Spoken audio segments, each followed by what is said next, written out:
Rasulillah wa ala alihi wa sahbihi wa mawala amma ba'd. Kita lanjutkan pembahasan tentang seputar sholat. Tadi terakhir kita bahas posisi tangan ketika i'tidal, apakah qabd yaitu sedekap ataukah irsal, tangannya dilepas. Kita sebutkan di sana ada dua pendapat di antara para ulama, dan dua pendapat itu masing-masing orang punya pandangan ya, yang mungkin pandangan satu dengan pandangan yang lain bisa jadi berbeda. Tapi yang terpenting adalah seseorang mengamalkan itu di atas ilmu, ya, seorang itu mengamalkan di atas ilmu. Baik, sekarang kita lanjutkan. Selesai i'tidal, tentunya dia persiapan untuk sujud, ya kan? Selesai i'tidal, dia persiapan untuk sujud. Maka ketika sujud disyariatkan bertakbir dan mengangkat kedua tangannya kadang-kadang. Takbir dan mengangkat kedua tangannya kadang-kadang. Mungkin ini yang aneh ya. Ya Barah, mau sujud mengangkat kedua tangannya, ini aneh apa enggak? Aneh enggak? Aneh kan? Ayo, ilmu di mana? Jarang dilakukan oleh banyak orang. Akan tetapi kita akan lihat hadisnya, dan penulis mengatakan itu disyariatkan diangkat tapi tidak terus-menerus. Saya bilang tadi apa? Kadang-kadang ini kembalinya bukan di takbirnya, tapi di mana? Di mengangkat tangannya. Jangan salah paham ya. Jangan gagal paham. Mengangkat kedua tangannya ini kadang-kadang ini itu diletakkan di mengangkat tangannya, bukan di takbirnya. Jadi kesimpulannya, seseorang yang selesai i'tidal mau sujud, ada dua amalan yang harus diperhatikan. Yang pertama adalah takbir. Yang kedua apa? Mengangkat kedua tangannya. Tapi mengangkat kedua tangannya ini tidak ala wajil istimror, tapi bentuknya hanya sekedar kadang-kadang. Kita lihat dalilnya. Ada sebuah hadis yang diriwayatkan oleh Abu Ya'la di dalam musnadnya, dan dikatakan oleh Imam Al-Albani di asal sifat sholat Nabi. Jadi Syekh Albani itu punya 3 kitab ya. Pertama, asal sifat sholat Nabi itu asalnya. Yang kedua, sifat sholat Nabi itu ringkasannya. Yang ketiga, talkhis, lebih ringkas lagi. Jadi ada dua kitab, 3 kitab. Satu apa? Asal fi sifat sholat Nabi, asalnya itu 2 jilid. Yang kedua ada kitab sifat sholat nabinya, Ini adalah ringkasan dari kitab asal. Ketiga apa? Talkhis sifat salat Nabi. Ini ringkasan dari kitab sifat salat Nabi. Bisa dipahami? Nah, saya katakan tadi, hadis itu dikatakan sanadnya bagus oleh Imam Al-Albani di kitab beliau Asal Sifat Salat Nabi halaman 706. Ada yang bikin 2 jilid atau jilid ya. Ini halaman 706. Karena Rasulullah sallallahu alaihi wa alihi wasallam, berarti kan adalah Rasulullah sallallahu alaihi wa alihi wasallam idza arada ayyasjuda, apabila Nabi itu ingin sujud. Apabila Nabi itu ingin sujud, maka Nabi itu kabbara, bertakbir, thumma, kemudian yasjudu, kemudian dia sujud. Berarti takbirnya kapan ini? Sebelum sujud. Sebelum sujud. Ketika mau sujud itu dia bertakbir. Setelah takbir baru sujud. Ini menunjukkan bahwasannya ketika sujud ada takbirnya. Ketika sujud ada apa? Takbirnya. Lah, takbir ini hukumnya apa? Takbir ketika sujud itu hukumnya apa? Ada 2 pendapat di antara para ulama. Ada yang berpendapat sunnah, ada yang berpendapat wajib. Ada yang berpendapat sunnah, ada yang berpendapat wajib. Yang paling kuat adalah pendapat yang mengatakan itu wajib. Pendapat ini dikuatkan oleh Imam Ibnu Hazm rahimahullah, dikuatkan juga oleh Imam Al-Albani, bahwasanya takbir untuk sujud hukumnya wajib. Di antara alasan yang menunjukkan wajibnya bacaan takbir ketika sujud adalah hadis musii'u sholatahu, hadis orang yang jelek sholatnya. Di dalam pengajaran Nabi alaihi salatu wassalam kepadanya, Nabi mengatakan, la tatimmu sholatun li ahadin minan nas, tidak sempurna sholat seseorang dari manusia. Tidak sempurna sholat seseorang dari manusia. Hatta, sehingga, hadis panjang, thumma yaqul, kemudian dia berkata Allahu Akbar, thumma yasjud. Lihat ini, kemudian dia mengucapkan Allahu Akbar, kemudian baru sujud.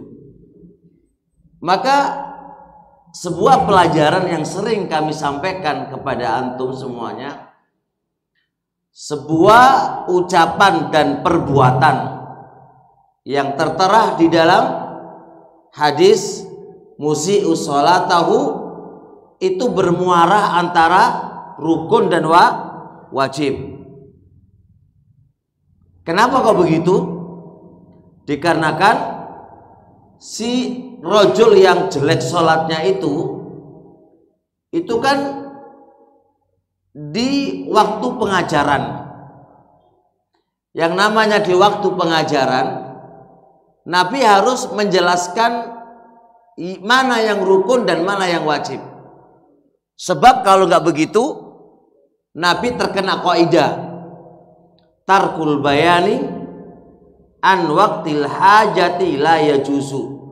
meninggalkan sebuah penjelasan di waktu yang dibutuhkan itu nggak boleh. Si rojul itu butuh nggak penjelasan? Butuh banget. Kalau itu ditinggalkan, ya kan? Kalau itu ditinggalkan, maka nggak boleh bagi Nabi, mau dibutuhkan. Maka mau nggak mau, Nabi harus menjelaskan mana yang rukun dan mana yang wajib. Oleh karenanya, madhab Asy-Syaukani dalam kitab Sail Jaror mengatakan semua yang tertera di dalam hadis musi'i salatahu imma ruknun wa imma wajibun. Ternyata takbir untuk sujud ada nggak di situ? Ada. Berarti hukumnya apa? Wajib atau rukun. Kalau rukun terlalu berat ya, maka nggak ada yang mengatakan rukun. Mereka mengatakan wajib. Dan pelajaran penting, barakallahu fiik, adalah takbir dulu baru sujud. Paham ya? Takbir dulu baru sujud. Ana ulang, lafaz ini malah lebih jelas. Tsumma yaqulu Allahu akbar, tsumma yasjudu. Pakai tsumma. Berarti membaca Allahu akbar dulu, kemudian baru sujud. Jadi kalau antum mau sujud itu maca takbir itu justru salah. Jadi posisi bacaan takbir ketika masih berdiri. Paham ya? Allahu akbar. Baru setelah itu sujud. Karena di situ ada kata-kata tsumma. Nabi mengucapkan Allahu akbar kemudian baru sujud. Berarti bacaan Allahu akbar posisi masih berdiri, lalu kemudian sujud. Bisa dipahami? Terusnya,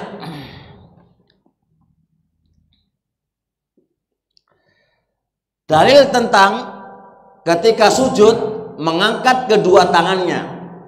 Ketika mau sujud itu mengangkat kedua tangannya.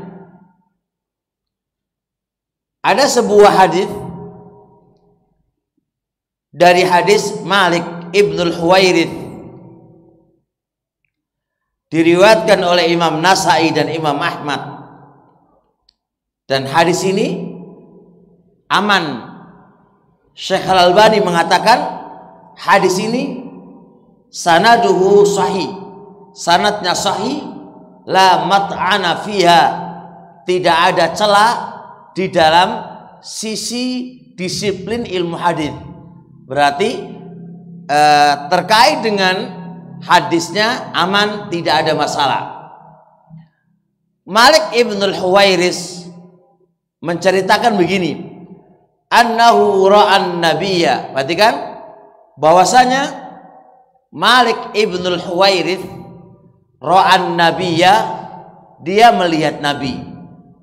Rafa'a yadaihi, mengangkat kedua tangannya. Perhatikan, beliau melihat Nabi alaihi salatu wassalam mengangkat kedua tangannya di dalam sholatnya. Lihat, di dalam sholatnya ini apa aja? Yusuf, idza raka'a, apabila mau ruku, satu. Yang kedua, wa idza rafa'a ra'sahu minar ruku', apabila Nabi mengangkat kepalanya dari ruku. Jelas? Ketika ruku, mengangkat kepalanya dari ruku. Ketiga, wa idza sajada, dan apabila dia sujud. Ini dalil Malik Ibnul Huwairits melihat Nabi alaihi salatu wassalam mengangkat tangannya ketika Nabi sujud. Paham ini ya? Hadisnya jelas. Malik Ibnul Huwairits melihat Nabi alaihi salatu wassalam mengangkat tangannya ketika apa? Ketika sujud. Wa idza rafa'a ra'sahu minas sujud. Dan Nabi juga mengangkat tangannya apabila Nabi itu mengangkat kepalanya dari sujud. Aneh nggak ini? Aneh nggak? Pernah lihat ya ini? mengangkat kepalanya dari sujud, mengangkat kedua tangannya. Aneh kan? Ada nggak di sini? Nggak ada kan? Jelas ya? Ini di ini ada dua yang aneh. Yang pertama apa? Ketika sujud, Nabi mengangkat kedua tangannya. Yang kedua, bangkit mengangkat kepalanya dari sujud. Mengangkat kepalanya dari sujud, Nabi juga apa? Mengangkat kedua tangannya. Dari setelah akan saya bahas nanti. Maudhi syahid dari hadis ini apa? Nabi mengangkat kedua tangannya ketika sujud. Pertanyaannya adalah, kenapa penulis mengatakan kadang-kadang? Ya kan? Kenapa? Bukankah kalau hadis itu sabit tetap? Kenapa harus diikat kadang-kadang? Imam Al-Albani rahimahullah ta'ala memberikan sebuah pemahaman yang bagus kepada kita. Apa kata beliau? Yang menceritakan sholat Nabi itu banyak banget. Yang menceritakan apa? Sifat sholatnya Nabi itu banyak banget. Tapi kenapa mereka tidak menyebutkan kepada kita kalau Nabi ketika sujud mengangkat kedua tangannya? Kenapa? Kok hanya segelintir apa? Sahabat saja, ya kan? Maka ini bisa dipahami, berarti Nabi itu tidak terus-menerus. Saat Nabi mengangkat kedua tangannya, terlihat oleh siapa? Malik ibnul Huwairith. Kan begitu. Kalau Nabi itu istimror, terus-menerus mengangkat kedua tangannya, berarti bisa dipahami ini sunnah secara mutlak, diamalkan secara terus-menerus. Tapi ternyata yang mensifatkan sifat sholat Nabi tidak semua menceritakan ini. Berarti bisa dipahami bagaimana? Berarti mengangkat kedua tangan itu tidak berbentuk terus-menerus. Tapi apa? Terkadang.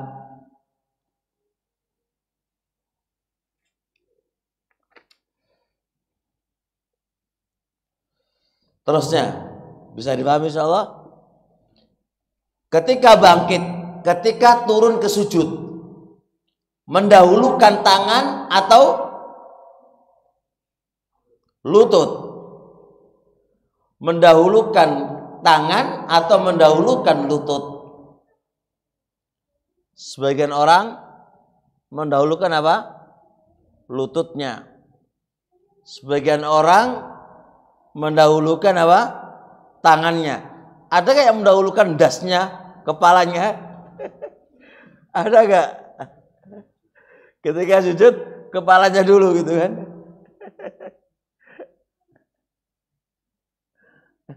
Kalau kepalanya dulu berarti pingsan ya. Kalau kepalanya itu berarti pingsan. Kalau Daesh dahulukan apa dulu nih? Tangan. Kalau mendahulukan lutut salah berarti ini. Oh, kadang-kadang lutut juga. Oh, berarti antum dua-duanya boleh gitu ya. Mana dalilnya? Oh, belum dijelaskan. belum dijelaskan. Bisa aja tuh. Belum dijelaskan katanya. Insyaallah. Belum dijelaskan. Berarti nunggu penjelasan kan? Tapi kenapa kok diamalkan dulu?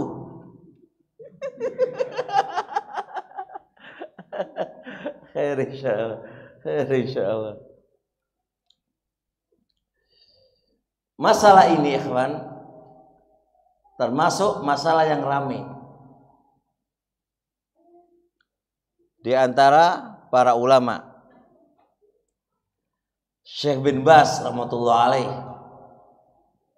punya risalah khusus terkait dengan ini, dan beliau menguatkan lutut dulu. Syekh Al-Albani rahimahullah ta'ala punya pembahasan ini juga. Beliau menguatkan apa?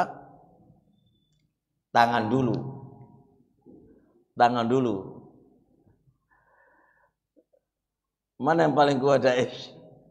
Ambil kau Syekh Al-Albani atau bin Bas? Syekh Al-Albani.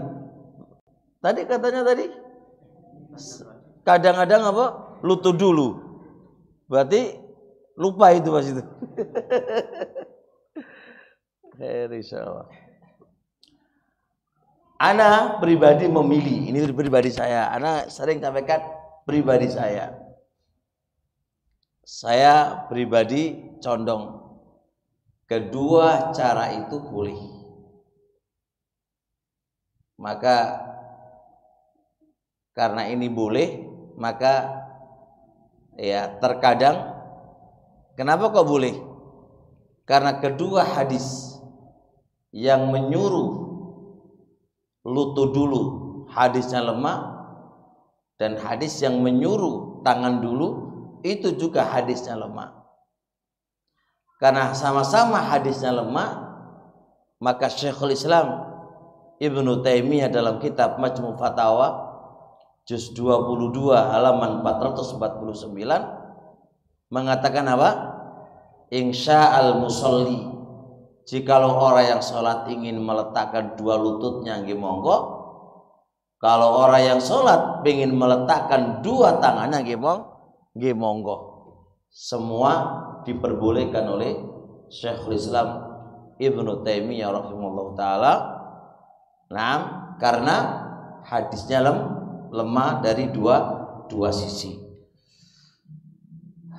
Sisi kelemahannya hadis saya sudah sebutkan di terjemahan yang antum beli itu, ya, itu sudah saya sebutkan sisi kelemahannya dua hadis tadi.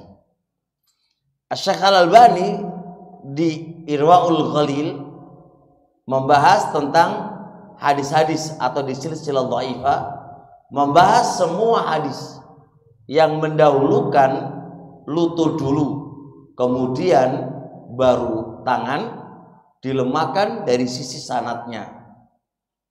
Kemudian Syekh Al-Albani menguatkan hadis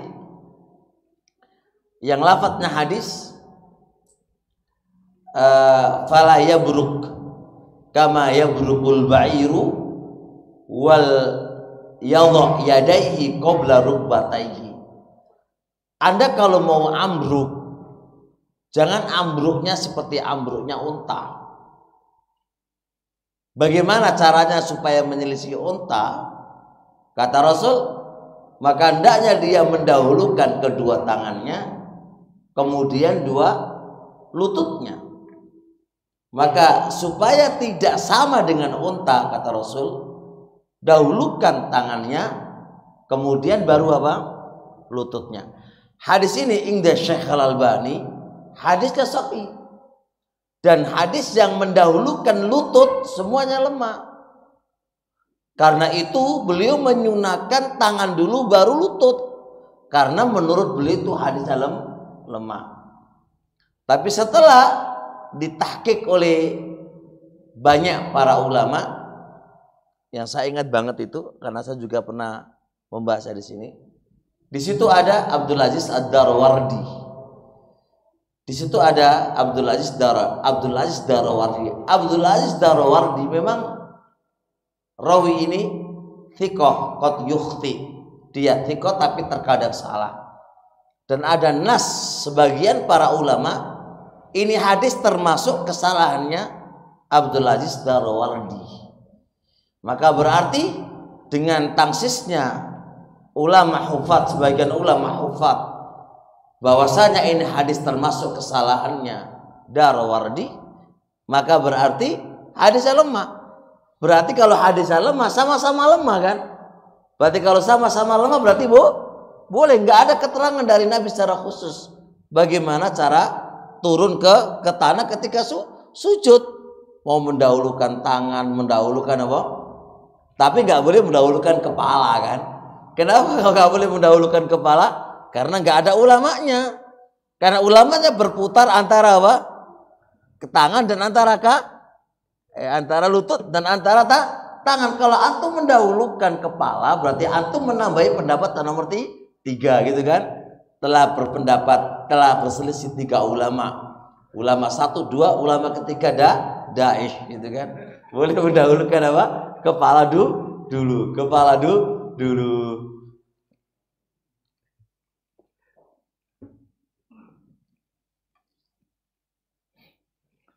Tapi ini nggak usah rame, ini rame-rame.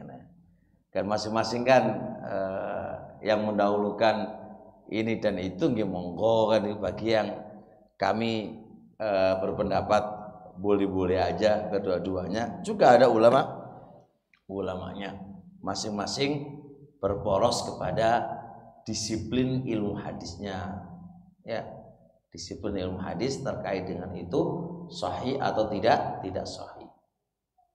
Aman insyaallah. Ada pertanyaan di sini? Ya.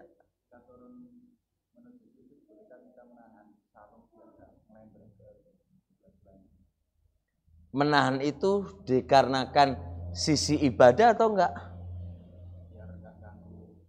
Ya rapopo. Kalau hanya sekedar itu kan bukan karena perkara ta'abbud kan, bukan perkara karena sebuah ibadah, bukan.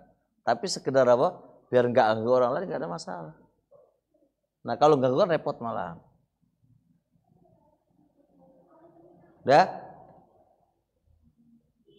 Daesh. Jadi kesimpulannya kalau mau sujud dahulukan mana dulu, kepala atau gimana?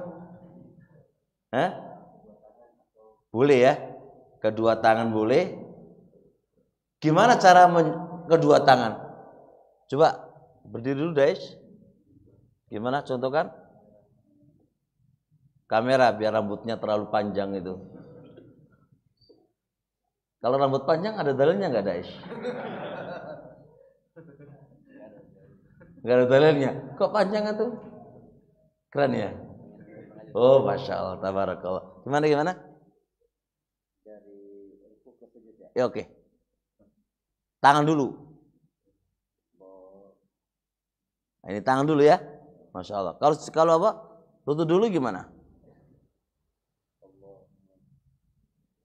Sip kan insya Allah? Masya Allah.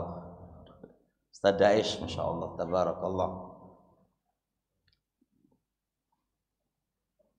Dah, gak ada sekali insya Allah, sudah aman? Ya.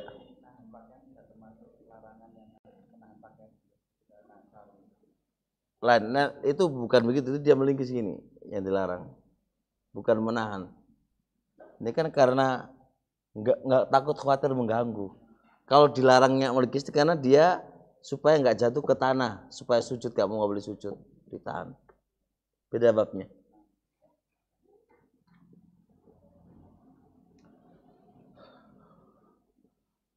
Udah lanjut ya. Baik.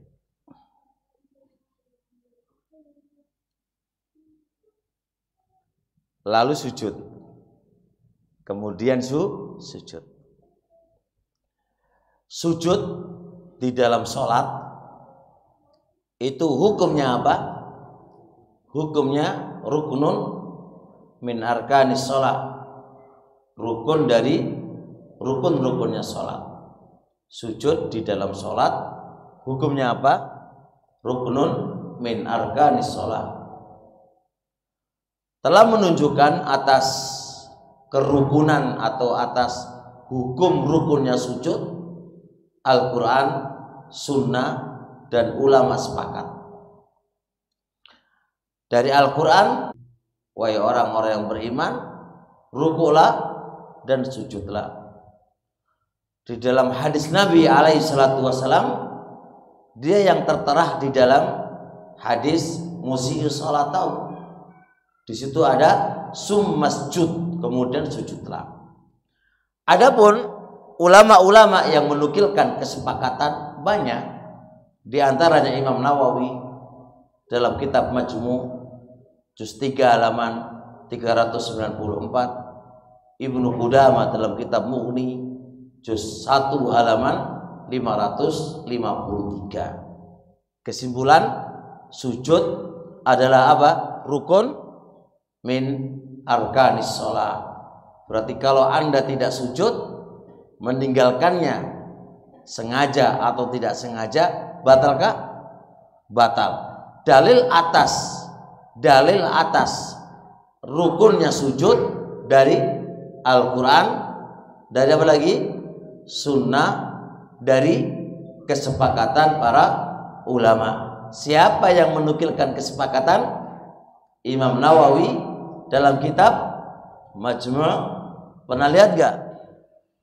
Yang penting ngerti gitu ya, tahu belakangan ya, sosok ngerti lah gitu kan. Yang kedua ya, Ibnu Qudamah dalam kitab Mughni. Ibnu Qudamah dalam kitab Mughni.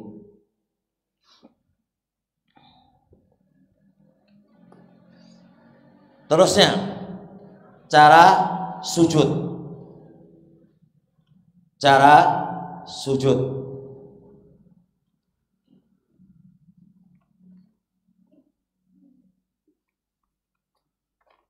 Sujud di atas 7 organ tubuh.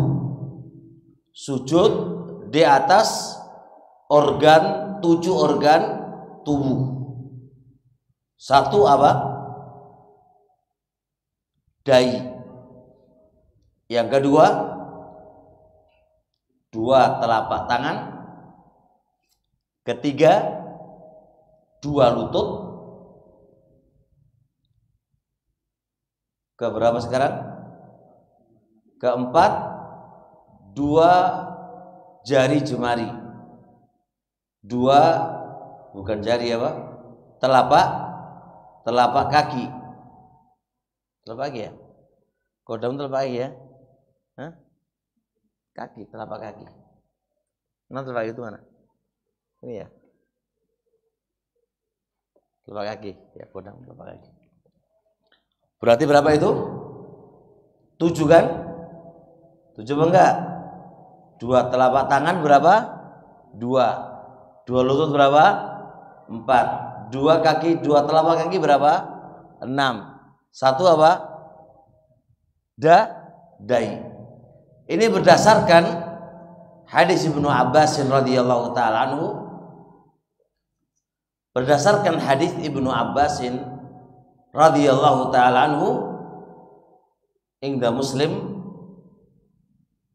kata Rasul alaihi salatu wasalam, umirtu, aku diperintahkan, an asjuda, untuk aku sujud, ala sab'ati a'dha'in, di atas 7 organ tubuh. Ini menunjukkan bahwasanya sujud itu harus atau disyariatkan sujud di atas 7 organ tubuh. Ibnu Rushd dalam kitab Bidayatul Mujtahid menjelaskan bahwasanya ulama itu sepakat sujud itu disyariatkan di atas 7 organ tubuh. Ibnu Rushd dalam kitab Bidayatul Mujtahid juz 1 halaman 566, ulama sepakat bahwasanya sujud disyariatkan di atas 7 organ tubuh. Berarti kalau ditanya sujud itu di atas apa? Di atas 7 organ tubuh.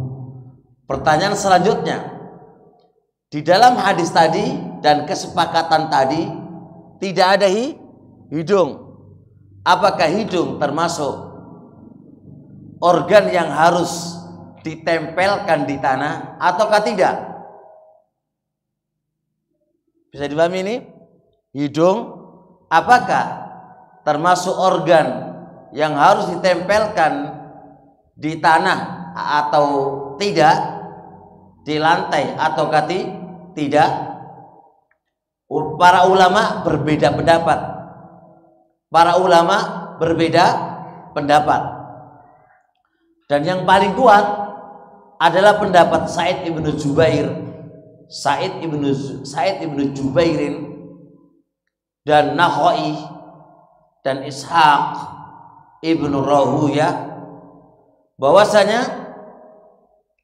bahwasanya hidung termasuk bagian daripada organ tubuh yang harus menempel. Perhatikan, pendapat yang paling kuat, hidung termasuk harus yang menempel. Karena apa? Beralasan dengan sebuah hadis dari Abi Humaidin radhiyallahu taala anhu inda Abi Dawud wa ghairi. Abu Humaid mengatakan kana adalah Rasulullah idza sajada, apabila Nabi itu sujud, amkana menekan jabahatahu, dahinya, wa angfahu dan hidungnya. Menekan bukan berarti harus dahinya hitam. Kok dikoset-koset no, te ketoroi ireng gitu kan. Paham Daesh ya? Nanti akan dibahas nanti. Kopiahnya antum itu membuat penghalang antara apa? Antara dai sama tanah. Sao enggak itu nanti. Makanya kopiah kita tuh harus begini nih, ini biar nempel nih.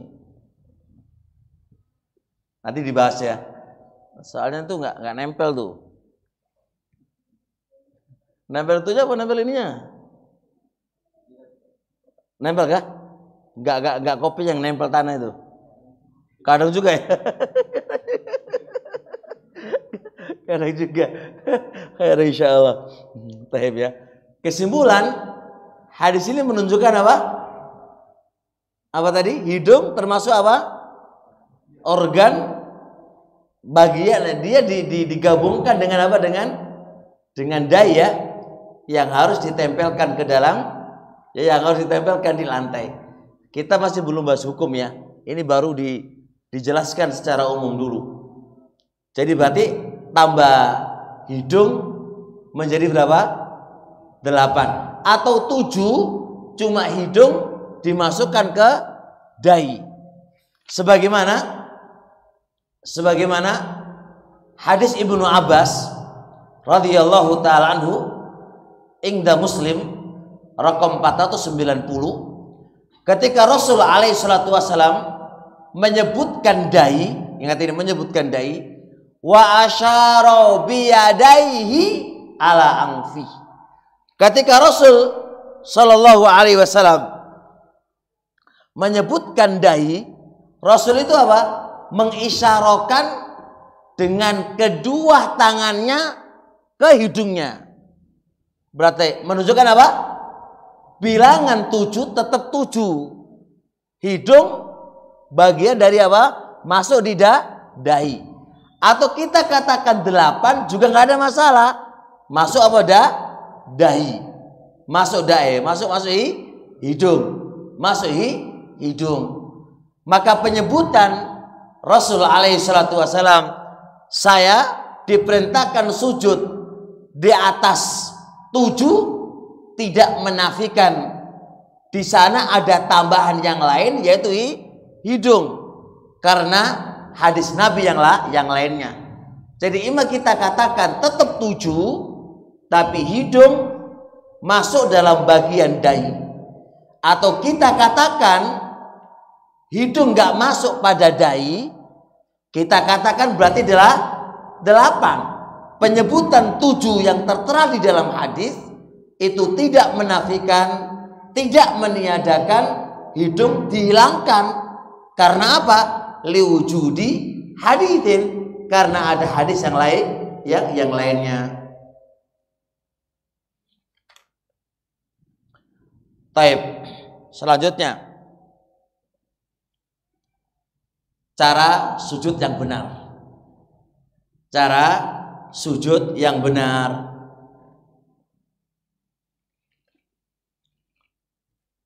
Kalau sujud gimana Dais? Coba aku Ustaz Dais. Semua ada dalilnya enggak ini? Ada ya, insyaallah ya. Coba lihat itu. Kakinya, tangannya, semuanya sesuai sunnah Nabi ini enggak ini? Aman insya Allah ya. Insya Allah. Baik, kita pelajari satu-satu insya Allah. Pertama, posisi meletakkan tangan. Posisi meletakkan tangan.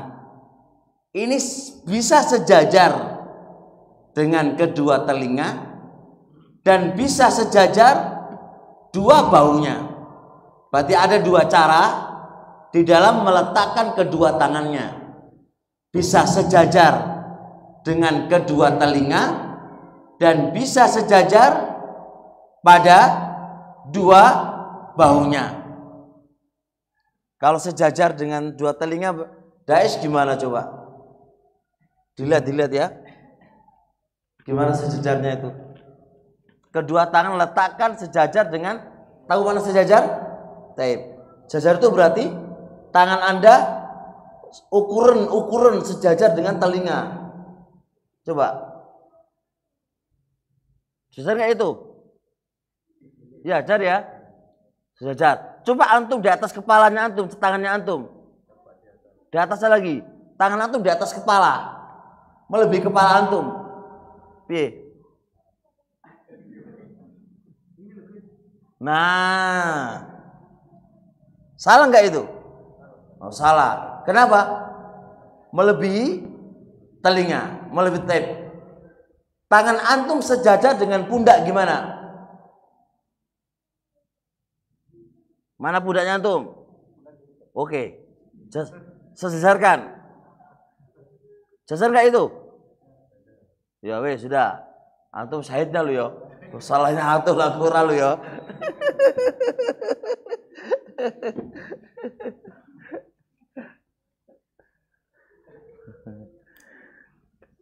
Nah kalau sebuah gerakan itu kan ya harus itu dalilnya gimana dalilnya lah, bukan kok sujud asal sujud aja nggak ngerti dalilnya, harus gimana nanti sholat kita.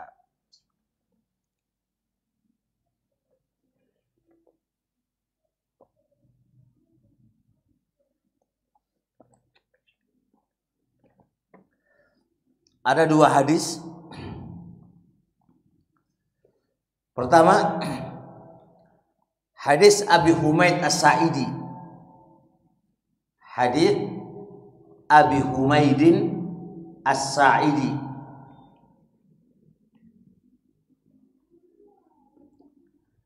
Riwayat Tirmidzi. Rakam 270.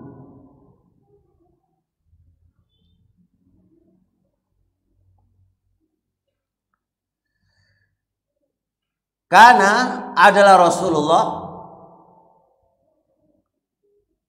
idza sajada, apabila Rasulullah sujud, taib, lalu lihat hadisnya, wa wadha'a kaffaihi. Nabi ketika sujud gimana? Wa wadha'a kaffaihi, lalu Rasul meletakkan dua telapak tangannya. Meletakkan dua telapak tangannya, hadwa mangkibaihi, sejajar dengan dua pundaknya. Ini jelas?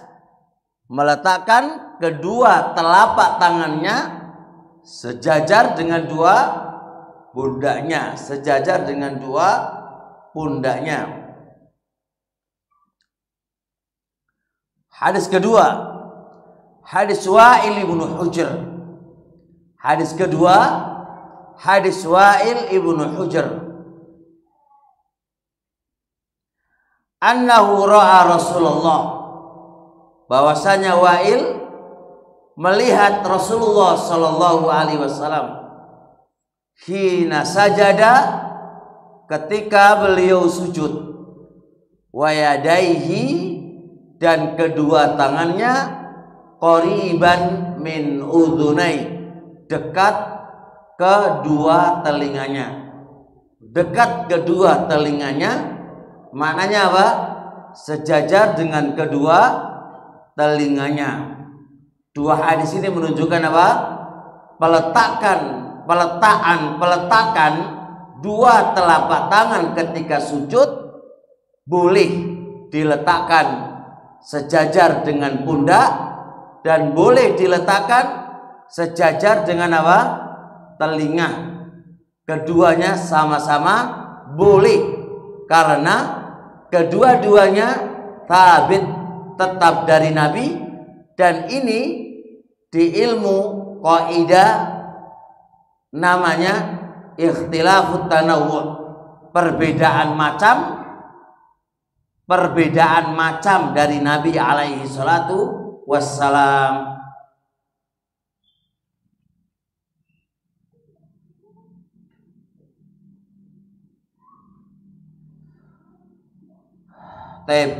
Kedua, jari-jarinya digenggam, dirapatkan. Jari-jarinya dirapatkan. Jari telapak tangan dirapatkan. Jadi bukan direnggangkan,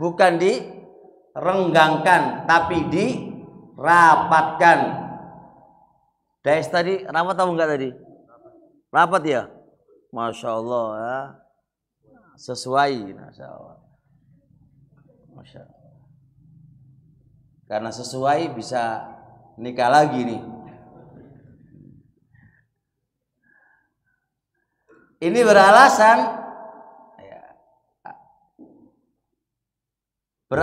dengan hadis Wa'il bin Hujr. Beralasan dengan hadis Wa'il bin Hujr. Kata Wa'il bin Hujr, annan nabiyya, bahwasanya Nabi alaihi salatu wassalam, idza sajada, apabila Nabi itu sujud, dhamma, merapatkan asabi'ahu, jari-jarinya, merapatkan asabi'ahu, jari-jarinya.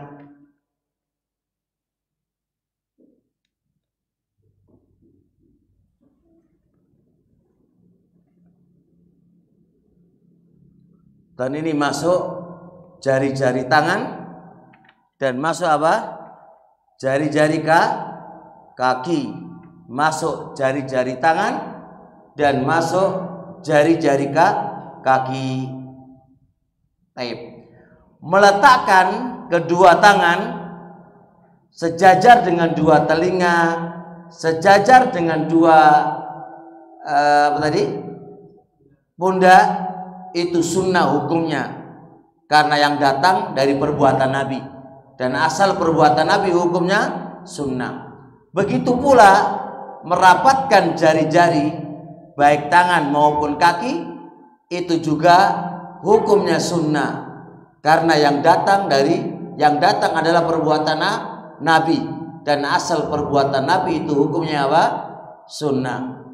Yang nomor 3, menghadapkan jari-jari dua telapak tangannya. Nah, menghadapkan jari-jari kedua tangannya ke arah kiblat. Bisa dipahami tadi sebenarnya, Dais? Jari-jari itu menghadap kemana tadi? Kiblat ya. Coba belokkan jari-jari nggak menghadap kiblat, gimana caranya? Wah ya, coba lihat gaya baru Daisnya itu. Jadi gini, apa ini? Ngwene ya, ngwene jarinya itu. Atau gimana lagi? Atau ke dalam ya. Sujudnya ini ke dalam. Atau yang lain? Hah? Gitu loh dalam.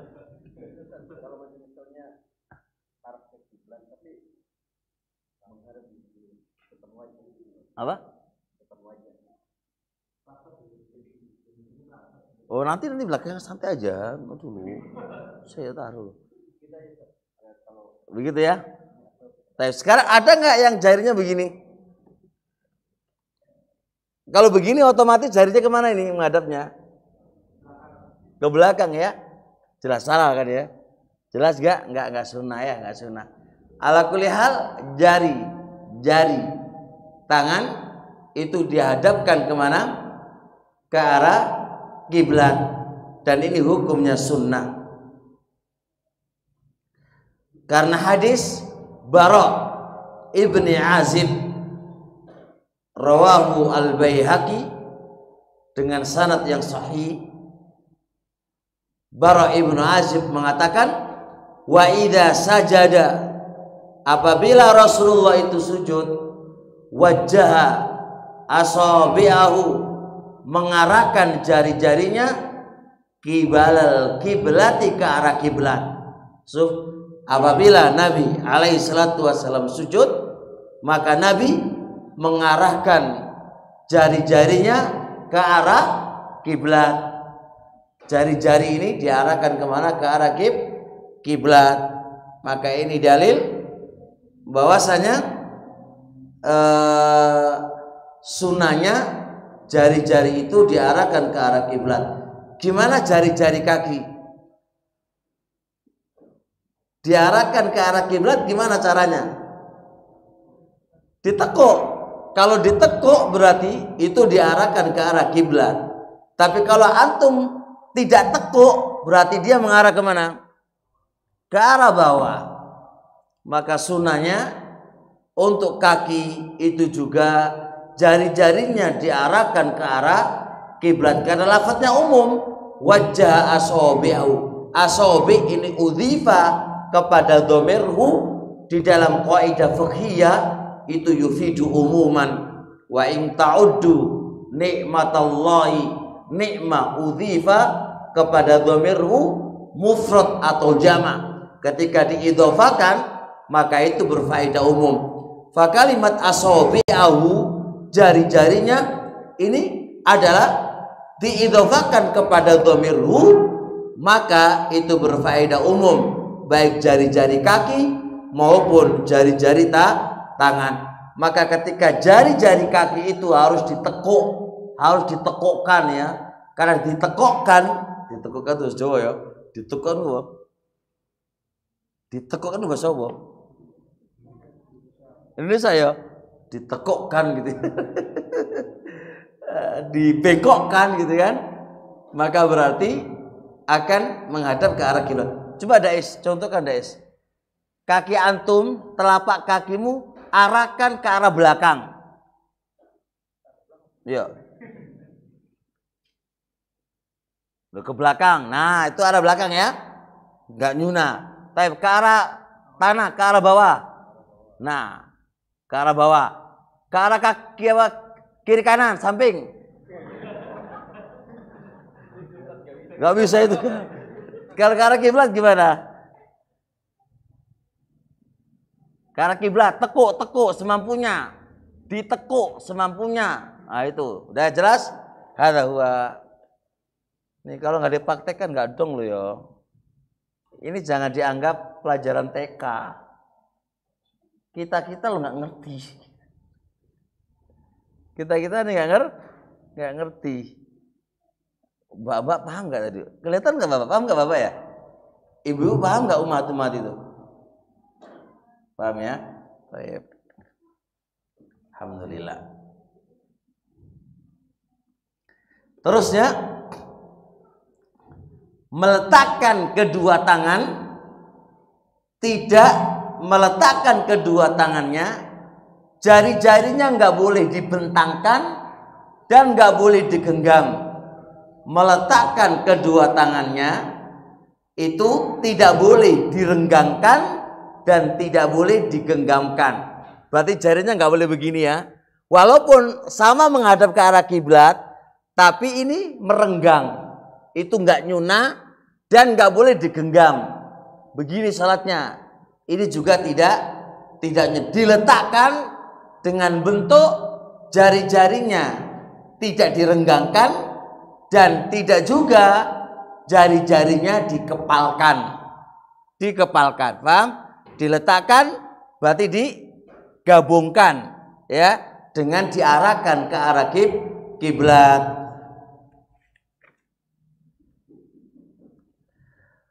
Berdasarkan hadis sekelompok dari sahabat Nabi Diriwayatkan oleh Imam Bukhari, rakam hadis 828. Kata nafar, sekelompok dari sahabat Nabi menceritakan perbuatan Nabi, faida sajada, apabila Nabi itu sujud, wada'a yadaihi, meletakkan kedua tangannya, ghaira muftarishin, tidak direnggangkan, wala qabidihima, dan juga tidak menggenggamkannya. Berarti dirapatkan, tidak direnggangkan, diletakkan, tidak digenggamkan. Ini juga hukumnya sunnah. Ini juga hukumnya sunnah.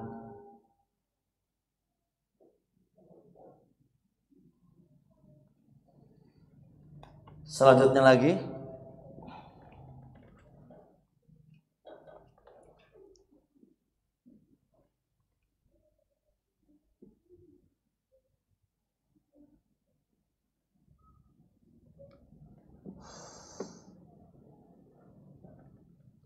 dhammul aqabaini fi sujudi, menggabung dua tumit ketika sujud. Tumitnya digabungkan, tumit digabungkan, tidak disunahkan direnggangkan. Tahu ya? Dais, tumitnya tadi gabung apa enggak? Gabung ya? Gabung. Ini hukumnya sunnah. Berdasarkan hadis Aisyah radhiyallahu taala anha, riwayat Ibnu Khuzaimah, hadisnya sahih. Aisyah bercerita, aku kehilangan Rasul alaihi salatu wassalam. Saat itu Rasul tidur bersamaku di atas ranjangku. Jadi awal itu Nabi tidur bersama Aisyah. Tengah malam Aisyah bangun, terus delai Nabi di sampingnya ora ono. Nendi iki Nabi iki. Maka dia pun mencari, fawajadtuhu sajidan. Lalu aku menjumpai dia dalam keadaan sujud, roson akibai, dalam keadaan merapatkan dua tumitnya, mustaqbilan bi atrafi asabihi al-qiblata, dalam keadaan menghadapkan ujung-ujung jarinya ke arah kiblat. Berarti dua tumit rapat dan jari-jarinya kaki dihadapkan ke arah kiblat. Bisa dipahami? Tumiti hukumnya apa? Sunnah dirapatkan. Kita lihat banyak kaum muslimin, masya Allah ya, banyak banget tumitnya ini apa? Renggang banget. Kalau kita lihat banyak kaum muslimin ketika sujudnya itu tidak sesuai dengan sunnahnya Nabi alaihi salatu wassalam. Yang selayaknya seorang muslim di dalam sholatnya mencontoh Nabi, baik itu wajib atau sunnah atau apa Nabi lakukan, kita gak usah melihat hukum sunnah atau wajib. Yang penting Nabi melakukannya, kita melakukannya. Dulu zamannya Nabi dan para sahabat, gak ada para sahabat itu, Nabi iki sunnah apa wajib, gak ada tanya-tanya gitu dulu, gak ada kayak gitu itu.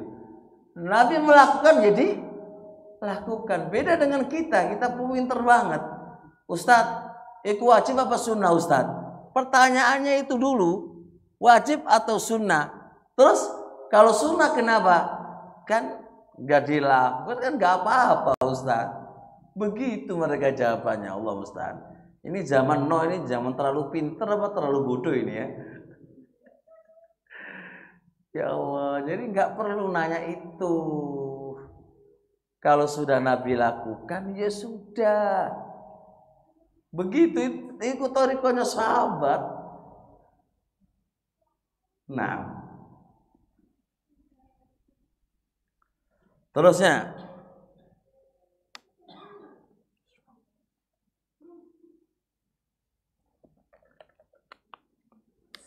menghadapkan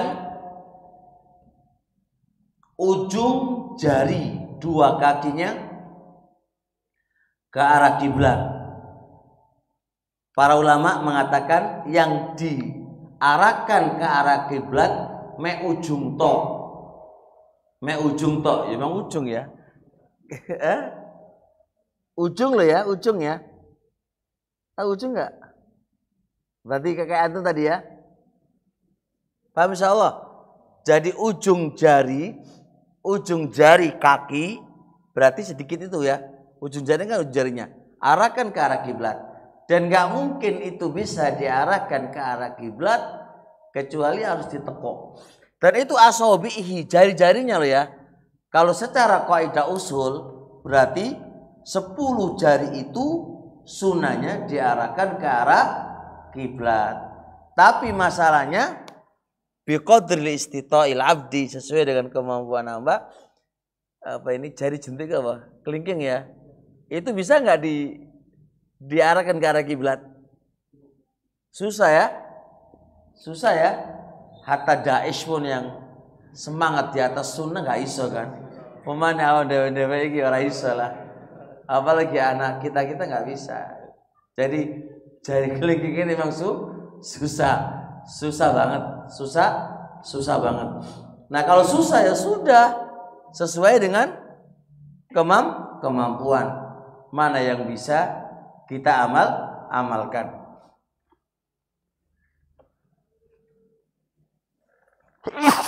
Alhamdulillah.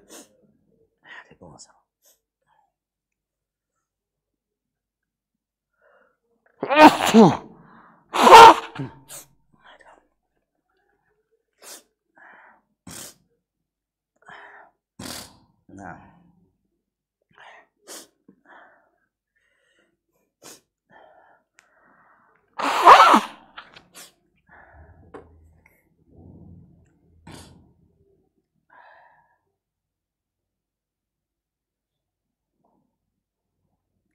kalau jari jempol bisa ya? Hah? Coba jari jempol antum gimana guys? Bisa? Coba lihat. Pokoknya awal tok.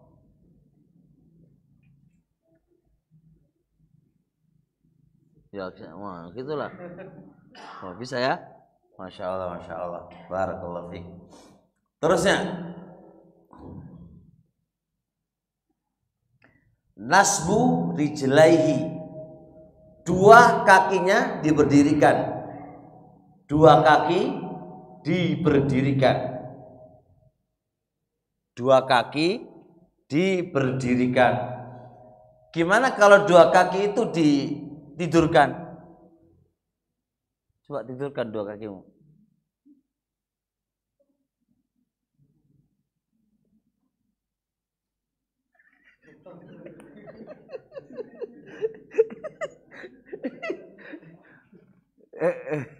Lah itu kan tidur kan. Dua kakinya tidur nggak itu? Tidur. Gimana kalau berdiri? Nah itu berdiri. Coba bikin tidur lagi. Nah itu turu tuh kan. Turu dia. Masya Allah. Mikir dulu daisnya. Piye caranya menidurkan telapak?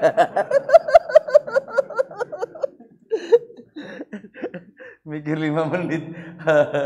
Allahu Akbar. Hah? Ngelek? Apa ngelek itu? Oh slow gitu kan. Oh loading. Ngelek tuh loading dah. Bahasa apa itu ngelek loading itu?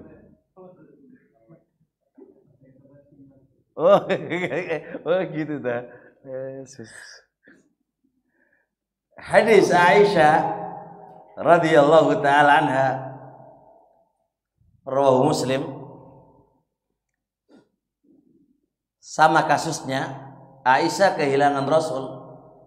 alaihi salatu wassalam, kehilangan Rasul alaihi salatu wassalam di suatu malamnya dari ranjangnya. Kata Aisyah, faltamastuhu, maka aku mencari-cari.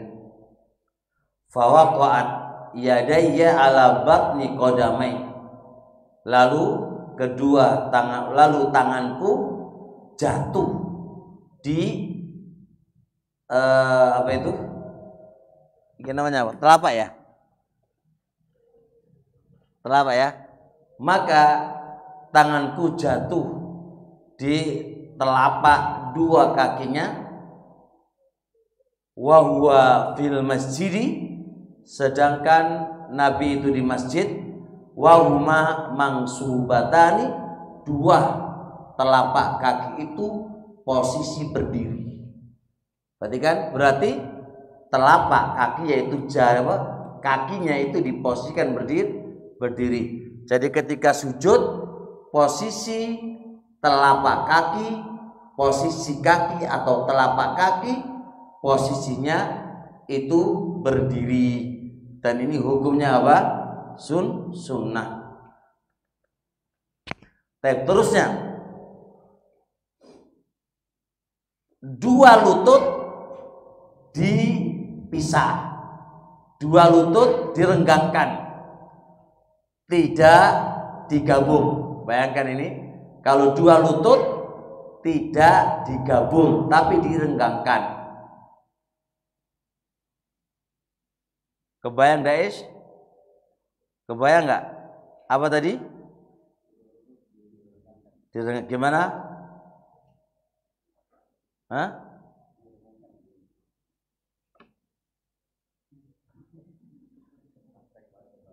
Sekarang gini, gimana cara merenggangkannya? Berapa meter? Bisa nggak 2 meter? Kenapa nggak bisa? Oh, terbatas. Berapa kira-kira? Nggak ada keterangan. Oh, antara bau nggak ada keterangan. Pokoknya yang penting jangan dipepetkan. Pokoknya direnggangkan. Berapa renggangnya? Nggak ada keterangan. Kalau nggak ada keterangan, kita nggak bisa memberikan batasan. Kalau kita memberikan batasan, akan dituntut dalilnya. Maka yang penting dia nggak gabung, baik renggangnya 1 kilan. Ini namanya 1 kilan ya, 1 jengkal ya, atau setengah jengkal, nggak ada masalah. Yang penting apa? Ada renggang. Yang penting renggang. Berdasarkan hadis Abi Humaidin, riwayatnya Abu Dawud,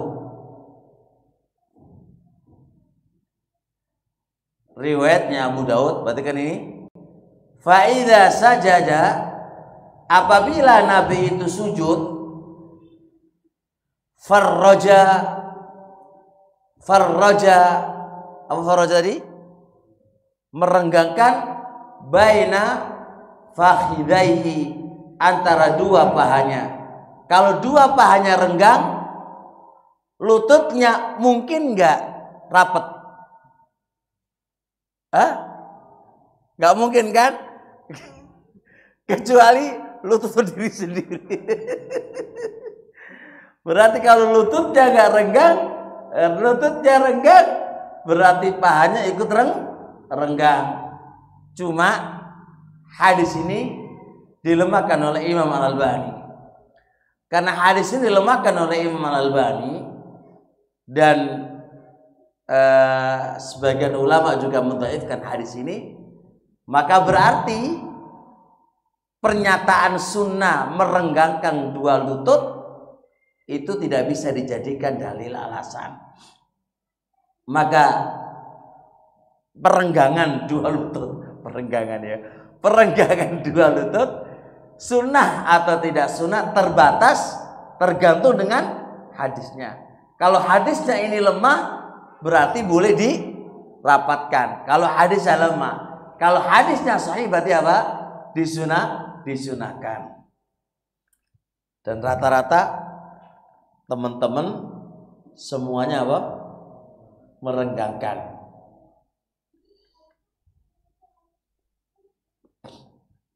Baik. Terusnya, menjauhkan perut dari paha dan menjauhkan paha dari betis.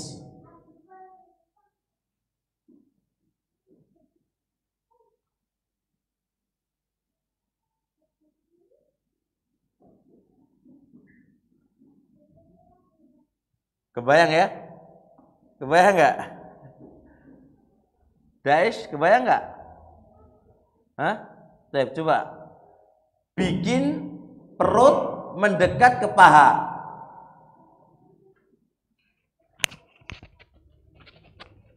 Mendekat ya itu? Kurang mendekat. Lagi mendekat lagi. Udah nggak bisa. Hah? Oh. Oke. Jadi harus lagi ya. Terus kemudian paha mendekat ke dua betis gimana?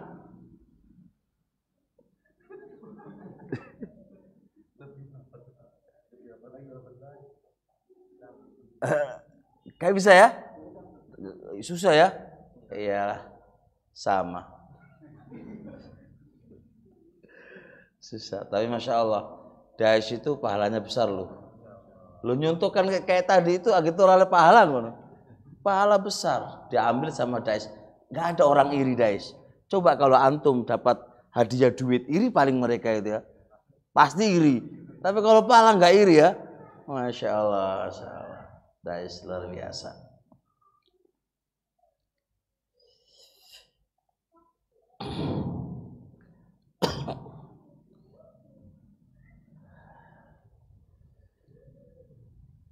Karena ada hadis Anas bin Malik radhiyallahu taala anhu indal Bukhari wa Muslim. Kata Rasul alaihi salatu wasalam, i'tadilu fis sujudi. Jadikan sujudmu itu sedang. Jadikan sujudmu itu sedang. Para ulama mengatakan bagaimana menjadikan sujud itu sedang, yaitu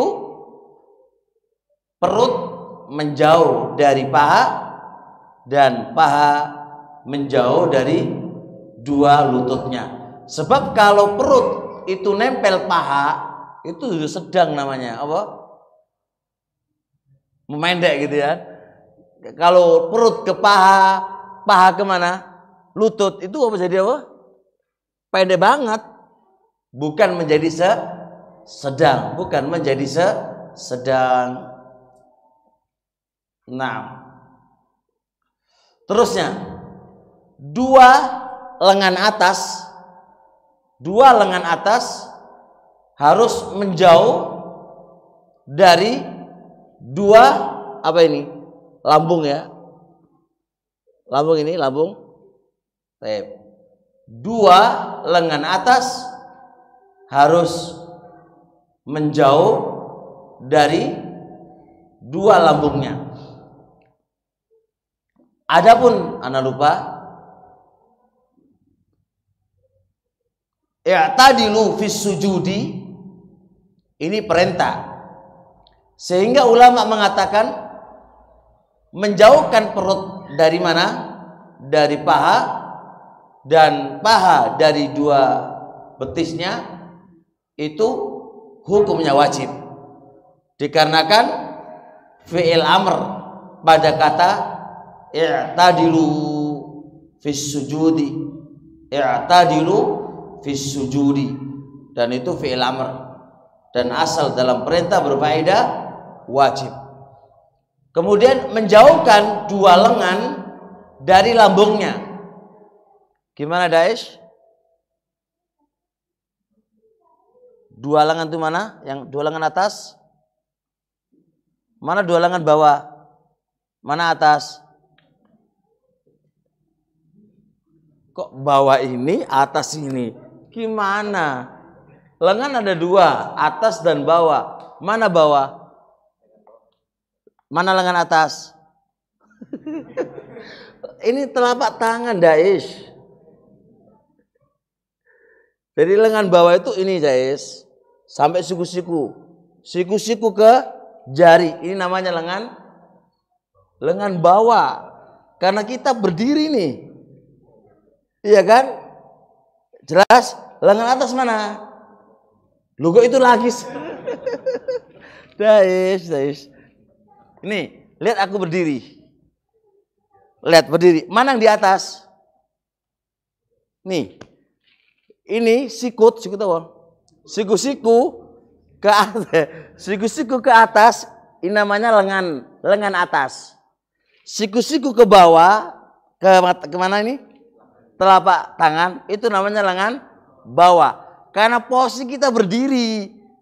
Kalau antum jadikan ini atas, ini bawah, mumet nanti jurusannya. Jelas ya? Coba bikin itu. Bagaimana salatnya, sujudnya? Lengan atas menjauh dari lambungnya. Gimana? Oke, Masya Allah. Mendekat gimana? Nah, kalau mendekat berarti menutupi apa? Ketiak ya. Ketiak. Jadi harus terbuka ketiaknya. Kalau terbuka ketiaknya otomatis apa? Menjauh dari lambungnya, ya kan? Ya murah. Ya. Khair insyaallah.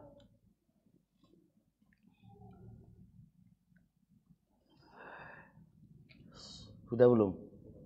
5 menit lagi. Ya sudahlah, besok lagi, ini ada panjang ini.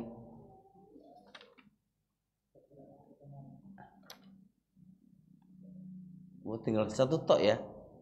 Ya udah, besok lagi wis. Ya.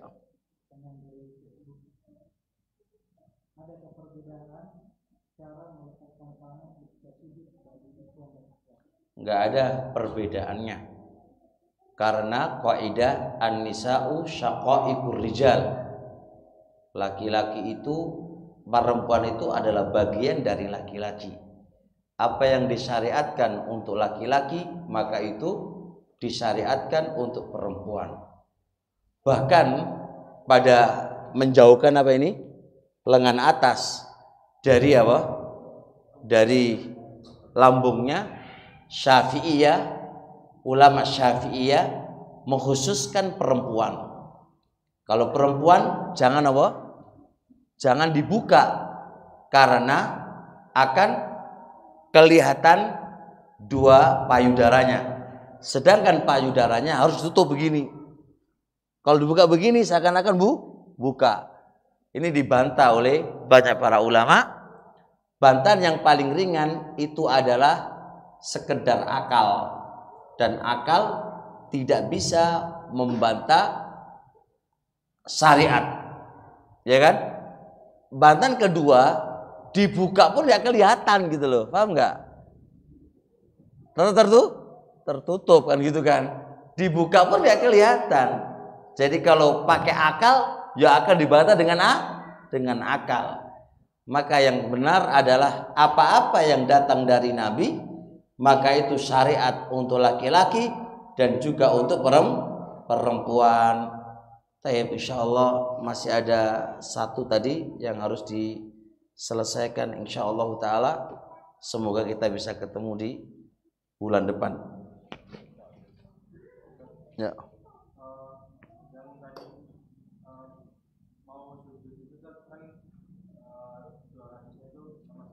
Iya.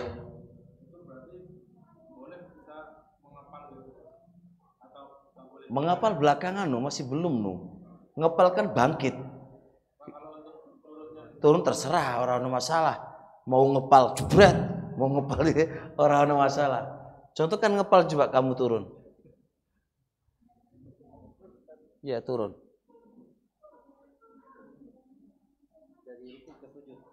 Dari berdiri ke sujud. Tanganmu, tangan dulu. Wah itu kan. Rapopo. Aman aja. Baik, subhanakallahumma hamdika asyhadu an la ilaha illa anta astaghfiruka wa atubu ilaik. Assalamualaikum warahmatullahi wabarakatuh.